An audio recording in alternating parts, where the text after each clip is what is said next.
We hear so much about cyber security and cyber threats. Is this kind of like Y2K, something that may not actually come to pass, or what is the threat level?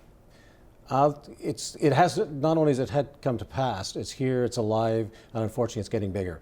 Cyber threat is impacting all levels of business, all types of business. We're seeing small companies going out of business. Latest study coming out, about 10% of small companies get hit with a ransomware actually have to close down as a result of that. So ransomware is a big impactor now, and it's neutralized the specification of which companies are going to get impacted. It used to be, could I just explain it? Because it used to be that if you were a small company, you said, I don't have any intellectual property or trade secrets, I was immune from a cyber attack. With ransomware, what they want to do is deny you the ability to use information you need that's important to you. And that's the big differentiator. They're not going to take your information, but you need it to keep operating, and they're going to deny you access to it. Well, I was going to ask, what do the ransomware people want, and what is that information that is necessary to carry on business? What they want is your money. They don't want your data, because the data is not useful to them, because it could be your client list, it could be your inventory, it could be the contracts that you've got. It's something that you use day to day to keep your operations running. And it now affects not only your company, but it affects your supply chain. So if you think of a large manufacturing company, they probably have lots of cybersecurity around their system. But they're dependent on that small trucking company to bring raw products in, take finished goods out the door. So they're dependent on that small trucking company to have cybersecurity, because if that trucking company gets shut down because of a ransomware, then the manufacturing company gets shut down. And you can trace that through every type of business. Everybody's relating on a supply chain. And you're almost describing the actual cyber breach at Target, which was a third-party supplier. Someone got in there because it was easy, then into Target, got all the personal information, and then I think what they want to do is use the credit cards and the personal information that are on file. Is that about right? That's correct. In that case, they were doing both things. They were both taking the data out, but it was through a third-party supplier going in. And what's happening now is on a ransomware, they won't necessarily be taking that data out. They'll just be denying you access to it. It actually gets down to the level of you and me. So I have a lot of personal photographs on my smartphone. And if a ransomware attack came in and said, Bob, for $100, we will allow you to continue to access those photographs when I paid $100, all we're then doing is arguing how much am I going to pay. So it affects all of us, and it certainly affects or impacts small business. Well, in the olden days, I used to keep a hard disk copy or a floppy copy of some important information, and I'd keep it at home as opposed to in the office, or I'd have a back office operation. Is that going to work today? And if not, what is the remedy? It will still work. It still will work today, and it's really important for companies to have a good backup process in place for all of their data. But one of the things you've got to be thinking about is when you're subjected to an attack, you want to have someone come in and give you some guidance on when do you bring that backup into your live system. You want to make sure your live system is functioning properly before you bring that data in, otherwise you've corrupted your backup, and then you've got a real problem. The second part of it is attackers, particularly the sophisticated attackers, are going in and surveying inside your company. They've been inside your system. The average in Canada is about 181 days before they're actually detected. So for 181 days they've been inside your system, looking at your system, understanding your system. They could be exfiltrating data if that's what they wanted to do, or planning a ransomware attack inside that. So you've got to be thinking about that in terms of when did you do the backup and how are you doing it. Now, you've described the mom and pop small business operation and the vulnerability very well. Thank you. Let's go to the big picture around the world. Microsoft has a white paper on this. NATO has done the Tallinn Manual, I think it's called. Yes. And they're really interested in integrating systems among NATO allies and keeping them safe. Of all people, the Russians have a treaty on the order paper at the UN, and so do certain African countries. Everybody's got a piece of this action, but we have no uniform rules, regulations, treaties, and what have you. We're kind of like where we were in the early days of nuclear or the early days of the Antarctic Treaty. When is the world going to get together on this?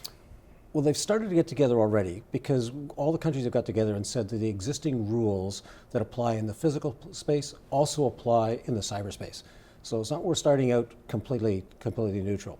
we've also got countries getting together to figure out how do we actually go after the attacker that's outside your country. So the mutual assistance program, to actually sort of countries working together, getting the evidence that they need to actually go after the attackers in other countries. So we're starting to make some progress in there. Is there more progress we need to make? Yes, but it's in a fairly narrow area. As you mentioned, the Talon manual was a good descriptor that sits down and lays out what's the state of international law as it relates to cyber, where are the commonalities. A little bit of the difference becomes in how countries look at information. So when we look at information, we're interested in protecting the system that carries the information. And then what you and I put on that is up to us. Other countries, when they look at cybersecurity, they want to actually control the information that goes through as well as the systems that actually carry it. So there's some differences between countries as to how they actually look at and deal with cybersecurity.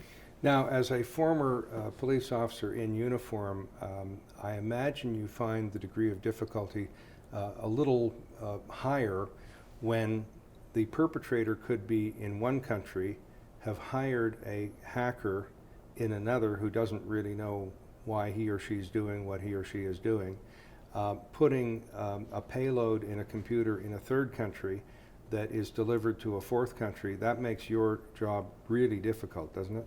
Absolutely. From a couple of perspectives. One, of you hit the international dimension, so that's a whole aspect to it. Second, it's also a skill set. To actually go after, investigate, and successfully prosecute in a lot of those cases requires a high degree of technical sophistication. And it's not the kind of thing that police officers typically would have when they go out to do the rest of their duties. So law enforcement is having to invest in new types of skills, and quite often, and quite frequently, some new people coming in, because the other crimes haven't gone away. This is a new set of crimes, so have you got the resources to actually go along to do that? Another degree of difficulty is if a hacker, terrorist, thrill seeker, whomever, really wanted to, it wouldn't be all that hard to shut down the power grid to 131 million Americans, or the supply chain to hospitals, or hospitals' power, or anything, really. I mean, that's the degree of vulnerability, isn't it? Effectively, everything to a certain extent is vulnerable. It's to create the perfect secure system, you cut yourself off from the internet, but that's not practical.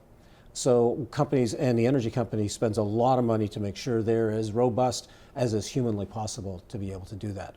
And they're very good at it. They've got a lot of expertise at it. They exercise it. They actually just concluded a big exercise last week to test the systems, to test how the interplay between the systems. So they're fairly robust. The same as if you look at the financial sector, same degree of capability inside there. And they're working continuously at it. But it's not the kind of thing that you say, I'm secure today, so I can be calm. You've got to continually invest and keep your security up, because the threats are going to be changing, they're going to be evolving. And another irony, isn't it odd or noteworthy, that our very modernity is our vulnerability?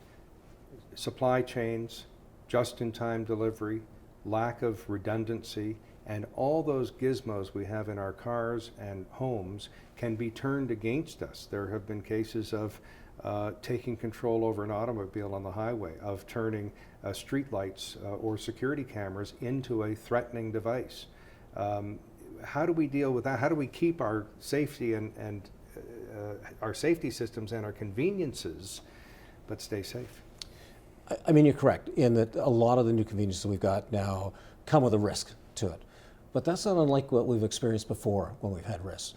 When we started to have cars that could actually go above 10 miles an hour, we stopped having to have somebody running out in front of them with a red flag, because we found we could put rules in place. We could put why we brought seatbelts in. So we can start to do, and we are doing the same thing when you look at from a broadly defined technology, and certainly from a cyber capability. We've got some very good sophisticated technologies that are coming out by companies increasing our cyber defense. We've got universities that are looking and studying this. So what can universities bring into the mix in terms of bringing skill sets that then come into the workforce, and they're doing some great research on things that are going on. You look at some of the new technologies like quantum computing that also have a defensive capability. You look at blockchain. So there's a lot of really good technology that's coming on board that's going to help us maintain and get the best value out of that new technology. And you just mentioned two things that are actually competing. Quantum computing may negate the benefit and security of blockchain, and we're into like an arms race. Well, actually, there's a part of quantum mechanics that actually is enabler of cybersecurity, and it's the delivery of cryptography keys. It's a very, very secure way of delivering that cryptographic keys between systems. Far more secure than what we currently have. So it's a double. It's like all technology. There's two sides to all of it. Quantum there's certainly the risk of a quantum computer being able to crack our encryption code, but at the same time, there's elements of quantum that will actually enhance our security. Now, I'd be remiss if I didn't ask a former police officer, what about how close we are to criminals being able to fake a thumbprint, palm print, retinal scan, facial recognition, and voice recognition? It's going to put the emphasis back on wearing out shoe leather and looking through mugshots, isn't it? Well, my police experience goes back a very, very long time. But we are getting very good. Again, it goes back to how we're using the technology. So it's things like thumbprints. So we're doing that in conjunction with other things. So it's a layered approach to doing it. So you're not just relying on just the thumbprint, because right off the bat, you've actually got to have the device. And so the device will have encryption on it. So it's not just one thing, it's the multi-factor authentication going through. So it isn't just your thumbprint, it isn't just an iris scan.